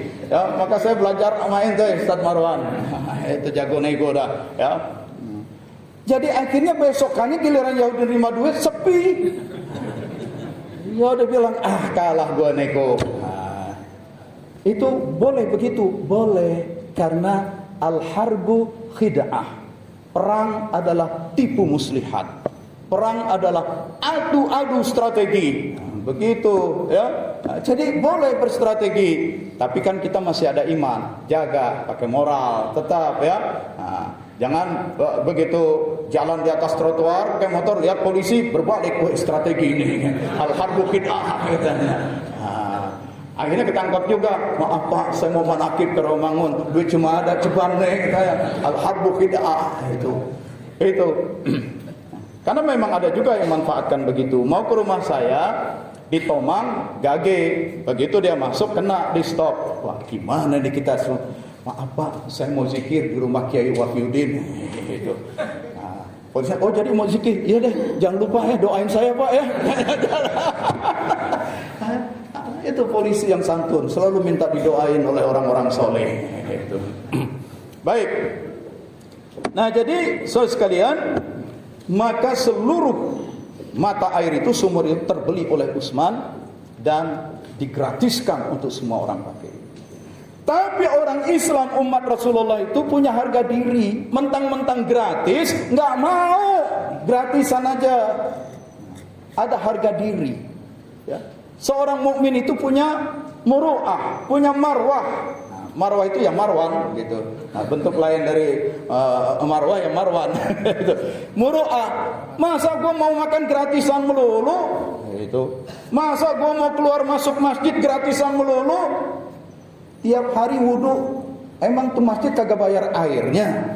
Emang tuh masjid pasang lampu, pasang AC kagak bayar listriknya? Masa gue ibadah di masjid melulu nggak pernah ngisi kencelengan? Di mana harga diri pengurus masjid yang pusing tiap bulan nyari biaya air, biaya listrik? Nah, ini kadang-kadang kita kurang kesadaran harga diri. Mau pakai fasilitas ibadah tapi tidak mau mendanainya. Dia lupa ya. Setiap kali dia ibadah dan dia tidak ngisikan celengan, sebagian pahalanya dipotong untuk biaya listrik dan biaya air yang diserahkan kepada para dermawan. Itu makanya ngisikan celengan jangan cuma 1.000 minta masuk surga lagi. Itu ya. Nah, itu yang dilakukan oleh Ustadz siapa? Kiai siapa di Masjid Jogokarian, pintar itu. Tiap hari dari subuh sampai malam dia pegang counter. Tak tak tak tak tak. Subuh sekian orang yang masuk keluar masuk masjid. Syukur. Terus dia hitung selama 1 bulan maka masjid itu dipakai oleh sekian orang sekian kali. Jadi jumlah pemakainya sekian kali. Catat. 1 bulan berapa masjid bayar listrik? Bayar air, bayar marbot untuk kebersihan dan segala macam. Catat. Maka berapa jumlah biaya 1 bulan dibagi dengan jumlah pemakaian, 1 kali orang sholat di situ biayanya adalah Rp300. Misalnya 300 atau 200. Nah, maka di hari Jumat dia umumkan, Bapak Ibu, masjid ini dalam sebulan dipakai sekian kali. Sebenarnya tiap kali kita sholat di sini itu Rp200 loh Pak. Itu Rp200. Jadi kalau 5 kali sholat 1.000, sejumat sekali berarti 7.000. Hari Jumat Bapak ngisikan celengan 5.000 kurang 2.000. Umumkan. Nah, dengan tadi tanbih nalar. Kalau ada nalarnya itu, bayangin kalau pengurus masjid ini ya bikin data. Bulan ini kan Oktober, kemarin September sekian kali pemakaian, biaya sekian, 1 kali pemakaian sekian rupiah. Jadi jamaah begitu mau masuk, sekian rupiah gua tiap sholat di sini, buat air, buat listrik, buat keamanan, buat kebersihan dan segala macam. Nah, gua harus berapa ngisikan celengan supaya gua nggak tekor. Itu, ini nalar. Itu. Jadi kalau tidak, maka sebagian pahala kita itu dipotong sekian. Untuk orang yang bersedekah menutupi itu, maka akibatnya masih Jogokarian orang bersedekah banyak, nggak mau rugi, nggak mau tekor. Begitu banyak berlimpah, umumkan lagi pengurus masjid, ya, pengurus masjid umumkan. Nah, ternyata kita ada kelebihan sekian, maka mulai bulan depan kami sudah bicara tanah kosong di seberang masjid kita sewa selama 1 tahun. Sehingga setiap hari Jumat Anda parkir motor dan mobil di sana. Tidak perlu parkir ngampar, bikin sesak jalan. Silakan parkir di sana. Tapi tetap harus bayar parkir. Itu ya. Nah, tapi kan jamaah jadi enak. Ada petugas parkir, diatur, tertib, aman. Nah, duit parkiran masuk lagi. Apa yang dilakukan? Karena duit parkiran masuk, sumbangan masjid berlebih. Sebagian uang saya bayar premi asuransi syariah. Siapapun yang parkir motor, parkir mobil di sana dan hilang, diganti. Ente jangan berani ngutip duit parkiran tapi nggak berani menjamin. Karena keputusannya sudah ada di MA, ya, Mahkamah Agung. Tiap-tiap masuk ke wilayah ada orang mengutip biaya parkir, dia harus menjamin kalau terjadi kehilangan atau kerusakan. Itu, ya, kalau mau gugat menang itu. Itu. Nah, bukan hanya itu, kita sholat di masjid, sepatu hilang diganti Pak sama pengurus. Supaya nggak rugi ngegantiin dulu, ya pasang kamera CCTV, pasang keamanan, begitu, ya. Jadi kita bekerja dengan nalar, dengan sistem, begitu. Nah, maka orang sedekah lebih banyak karena dia tahu tiap apa yang disedekahkan kembali manfaatnya kepada dia. Maka Masjid Jogokaryan bikin lagi pengumuman, ya. Semua anak-anak dalam radius sekian meter, jarak sekian meter, kita bangunkan tiap hari untuk sholat subuh. Bikin kentongan, anak-anak sekolah bangunin, suruh sholat subuh ke masjid. Sholat subuhnya berjamaah, sudah pakai seragam sekolah. Sebelum berangkat, sediakan breakfast, sarapan, makan dulu. Ya senanglah orang tua kan, anaknya dikasih makan yang bergizi. Sebelum ada MBG itu, ya, sudah disiapkan makan bergizi. Anak berangkat sekolah. Ada lagi dana. Mahasiswa di Jogja banyak mahasiswa. Mahasiswa, kamu kan kiriman dari orang tua terbatas ya. Nah, jurusan apa? Fisika, matematika. Oke, tiap sore datang ke masjid ngajar les. Anak-anak di sekitar kampung ini pulang sekolah sore kumpul. Selain ada giliran hari baca Quran, juga ada hari les matematik, ada hari les biologi, dibimbing oleh para mahasiswa. Nah, ini nalar. Dan itu akan terwujud sebentar lagi di Masjid Al-Mubarak, ya. Gitu ya Mas Agung ya. Mana Mas Agung? Nah, itu ya. Jadi nalar. Nah, supaya seperti itu. Nah, ini wakaf. Jadi umat Muhammad waktu itu kok dikasih air gratis melulu? Harga diri. Harga diri. Nah, maka meskipun digratiskan, di sebelahnya ada kotak, dia masukin koin dirham, perak, koin dinar, dimasukin semampu-mampunya. Nah, harga diri, muruah. Ya, jangan apa-apa serba gratis. Kadang-kadang tanpa sadar mindset kita, pikiran kita itu apapun yang berbau Islam harus ikhlas, dan ikhlas artinya gratis. Makan mau bayar kagak, ini dia. Itu. Ini nggak boleh, ya. Ente tanpa sadar ada orang lain yang ngebayarin ente, pahalanya ke dia. Itu. Lagi pula harga diri ente di mana? Kalau cuma tangan di bawah melulu. Lain cerita kalau memang ente lagi nggak berkemampuan. Ini persoalannya bukan nggak mampu, ya. Kagak mau. Buktinya rokokmu habis berapa rupiah tiap bulan. Nah, sedekah ke masjid kagak mau. Nah, ini bukan nyindir lagi nih kepada para ahli hisab nih, ya. Udah ngeplak banget ini.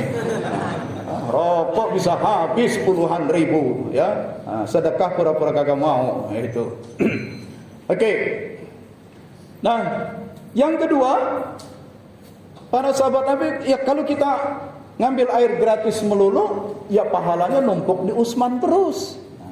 Kita tidak bisa mendapatkan peluang mendapat pahala dengan subsidi silang. Maka ngisi kotak itu tidak lagi sesuai harga, dia lebihkan 2 kali lipat, 3 kali lipat. Saya lagi beruntung nih pegang duit, saudara saya nggak beruntung, nih saya tutupin deh dia. Nah, jadi karena banyak yang berlebih, uang kotak dari sumur gratis itu, uang kotaknya jadi banyak. Oleh nazir wakafnya dibuka itu uang kotak banyak, dia beliin kebun korma di sekitar sumur itu. Kormanya panennya sedekahkan untuk fakir miskin. Itu. Beli lagi, lama kelamaan orang-orang miskin semua udah tercukupi. Tapi uang di kotak masih terus numpuk. Sampai akhirnya itu kan abad ke-8 kejadiannya, ya. Nabi kan meninggal tahun 632. Abad ke-7. Abad 8 kira-kira abad 19, Saudi Arabia menjadi negara versi modern, lalu mengenal sistem perbankan. Maka nazir wakaf tidak lagi megang uang, karena meskipun sudah dibagi-bagikan selalu ada saldo, uang tidak dipegang, ditaruh di bank. Tiap kali uang wakaf masuk, bagikan kepada para duafa, kelebihannya taruh di bank. Sampai sekarang di beberapa bank di Arab Saudi masih ada rekening bank atas nama Utsman bin Affan. Itu. Bagaimana dengan tanahnya? Tanahnya karena udah dekat banget Masjid Nabawi, terjadi perluasan. Saya foto-fotonya ada. Dibangunlah dengan dana wakaf. Dibangun gedung 4 lantai terakhir untuk restoran dan toko-toko disewakan. Hasil sewanya masuk ke wakaf. Tingkat ke atasnya untuk jamaah haji dan umroh. Seringkali kita tidak sadar, ketika umroh tidur di hotel, kita bayar itu hotel, sebenarnya itu hotel wakafnya Utsman, dan duit dari kita masuk lagi ke rekening Utsman, rekening wakaf. Jadi Utsman bin Affan sudah meninggal dunia 1400 tahun lalu, tapi di dunia ini wakafnya bisa terus berputar.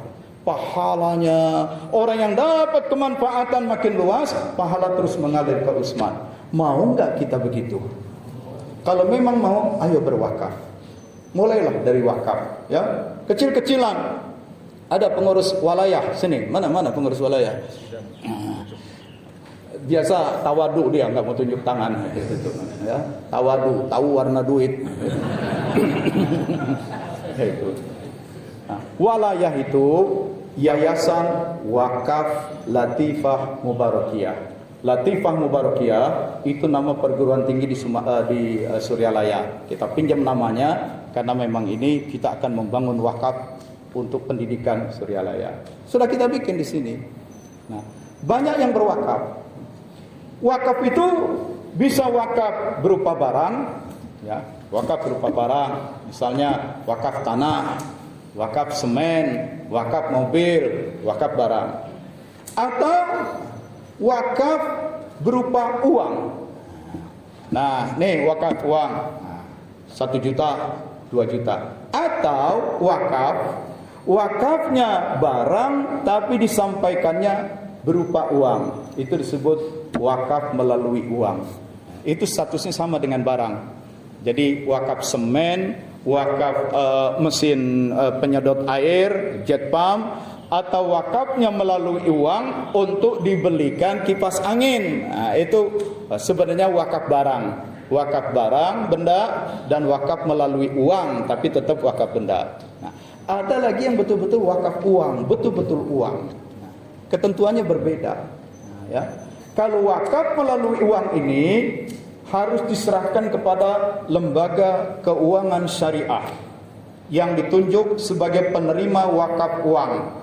Panjang singkatannya, LKS, Lembaga Keuangan Syariah, PWU, penerima wakaf uang. Itu biasanya bank-bank syariah. Itu minimal 1 juta. Minimal 1 juta. Tapi kalau kita mau wakaf kecil-kecilan, cuma ada 10.000, 100.000, itu boleh kolektif. Boleh kolektif, dikumpulkan. Nanti pengurus walayah sudah ngumpulin menjadi 50 juta. Dari yang 10.000, yang 100.000 dikumpulin, baru distorkan sebagai wakaf uang. Nah, jadi itu dikolektifkan. Itu. Kalau wakaf uang masuk wakafnya, misalnya 100 juta atau 100 miliar, maka uang itu tidak boleh berkurang. Setelah masuk ke bank, ya, loh di banknya atas nama siapa? Rekening bank syariahnya itu atas nama walayah. Jadi yang boleh menerima banknya dicatat sebagai wakaf, tapi masuknya ke rekening walayah. Berarti walayah punya uang nih, 100 miliar. Dia harus investasikan supaya uang ini bisa menghasilkan profit. Diinvestasikan di mana? di saham-saham syariah. Nanti tiap tahun ada pembagian keuntungan, dividen. Itu. Wakaf uangnya kemana ini? Nah, misalnya ke sektor produktif, itu bikin pertanian seperti pernah kita coba beras Islami sehat alami. Ya, kemarin di Bandung ada tuh bikin semangka, bagus perkembangan semangka. Dengan demikian dana umat itu terus berkembang. Itu. Tapi karena sudah menjelang zuhur, kita perlu bersiap untuk salat zuhur. Saya akhiri sampai di sini. Apa yang saya sampaikan tentang zakat dan wakaf masih sangat awal, masih sangat sederhana. Sebelum kita melakukannya, kita perlu pendidikannya supaya ngerti. Kalau kami bikin kursus wakaf, mau nggak ikut? Hah? Mau? Tunjuk tangan yang mau. Dan kalau udah mau nggak berwakaf? Masa 10.000 aja nggak mau? Mau dong ya. Oke. Apalagi 50.000. Kita akan bikin itu ya. Kursus wakaf. Karena apa? Ya ini sekalian. Saya Senin Selasa kemarin itu di training habis-habisan tentang nazir wakaf. Senin Selasa. Jumat pagi sampai sore diuji habis-habisan di Hotel Borobudur itu untuk menjadi nazir wakaf. Ujiannya berat. Dipelajari undang-undangnya, peraturan pemerintahnya, peraturan menteri agamanya, peraturan, ternyata benar. Dr. Hayu, kawan saya di Majelis Ulama, tapi beliau di komite bagian lingkungan, datang. Ustaz, gak salah. Saya kemarin waktu di London, di Inggris, dalam rangka membahas tentang wakaf untuk lingkungan, saya didekati oleh pengurus dari Vatikan. Mereka mengajak kerjasama Ustaz dalam bidang wakaf itu. Kok Vatikan Barat ikut-ikutan wakaf? Di Barat itu istilah kerennya endowment. Jadi endowment itu pun lagi populer. Gitu. Kenapa Vatikan mau melibatkan diri? Karena mereka menilai regulasi-regulasi dan organisasi-organisasi filantropi Indonesia itu sudah sangat mantap sekali. Mereka sudah lihat. Ya. Meskipun Indonesia bukan negara Islam, tapi sistem regulasi dan organisasinya itu sudah mantap dalam mengelola filantropi. Ya. Nah, termasuk masalah undang-undang wakaf. Jadi, masya Allah, ke depan dengan hancurnya komunisme, dengan runtuhnya kapitalisme, yang akan naik adalah wakaf produktif, zakat wakaf. Itu pun baru di sektor sosial, apalagi sektor komersialnya. Inilah ekonomi Islam yang akan menjadi rahmatan lil alamin. Kemarin hari Kamis saya sempatkan ke PIK 2 dari bandara mampir ke PIK 2. Di situ ada 2 tower, 2 menara. Tulisan depannya Menara Syariah. Itu di PIK 2 itu. Nah, memang saya pernah dengar Wakil Ketua Umum MUI, saya kan Wakil Ketua di Komisi Pendidikan. Ini Wakil Ketua Umum Dr. Anwar Abbas. Itu dia cerita tahun lalu saya mewakili MUI diminta meresmikan Menara Syariah di PIK 2. Saya tanya, kenapa dikasih nama Menara Syariah di wilayah PIK 2 yang kita tahu wilayah Cina itu? Karena yang boleh menyewa kantor di sini, berkantor di sini hanya perusahaan-perusahaan beroperasi dengan sistem syariah. Sudah ada itu, banyak Pak, ini perusahaan-perusahaan berprinsip syariah. Dan tiap perusahaan syariah itu ada DPS-nya, Dewan Pengawas Syariah. Siapa pemiliknya? Berapa banyak? Pribumi-pribumi Islam? Belum ada Pak, katanya. Kenapa sudah banyak perusahaan-perusahaan syariah tapi pemiliknya bukan muslim? Karena itu banyak dari Singapura. Kenapa di Singapura berkembang? Karena Singapura sebagai pusat ekonomi dan keuangan Asia Tenggara sudah mendorong sistem ekonomi Islam. Kan mempraktekkan ekonomi Islam itu tidak harus syahadatain. Yang penting tidak boleh ada riba. Yang penting tidak boleh ada gharar, spekulasi. Yang penting tidak ada kezaliman, yang penting semuanya transparan dan adil. Lah kalau itu syarat ekonomi Islam, kami yang bukan Islam juga mau. Kami yang bukan Islam juga perlu. Begitu saudara sekalian. Itu. Jadi bukan maksud flexing, ya. Saya yang banyak tinggal di Singapura menyaksikan hari demi hari universitas-universitas di Singapura itu menyelenggarakan kursus-kursus ekonomi Islam. Bayangkan, yang datang itu ya sebagai pusat keuangan ekonomi dunia, berbagai lembaga-lembaga bisnis ada di situ. Bule-bule yang agamanya nggak jelas itu pada ikut kursus, karena memang ke depan ini sistem ekonomi dan keuangan Islam itu akan melesat. Saya hanya menggugah satu saja. Kenapa kita yang di TKN tidak masuk ke wilayah itu? Sosial, spiritual udah beres. Amalia sudah aman, ya. Secara sosial, organisasi, manajemen sudah berkembang. Sekarang kita harus masuk pada finansial dan infrastruktur. Sebab kalau tidak, umat kita ini masih banyak yang miskin, ya. 75% anak-anak pendidikan kita, orang Indonesia ini pendidikannya 75% itu SMP ke bawah. Ketika mereka masuk ke dunia kerja, itu masih banyak yang ijazahnya cuma SMP, ijazahnya cuma SD, itu ya, paling ikut kursus di Singapura, terus pulang jadi sarjana ada, itu, begitu. Nah ini problem akut nih problemnya, ya. Banyak anak-anak kita yang putus sekolah, ya, yang beasiswanya itu kita memberikan beasiswa. Bagaimana kalau kita hanya mengandalkan negara saja? Gak bisa. Negara juga lagi pusing, banyak utang. Ya, Purbaya aja disuruh nanggung bayar tuh utang kereta api cepat, kagak mau, nggak ada duit, nggak bisa. Nah, suruh bayar yang kemarin bikin utang. Itu. Nah, penegara yang disuruh bayar katanya.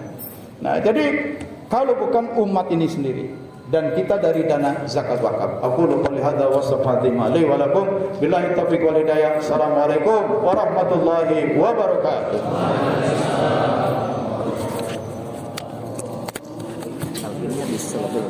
Iya.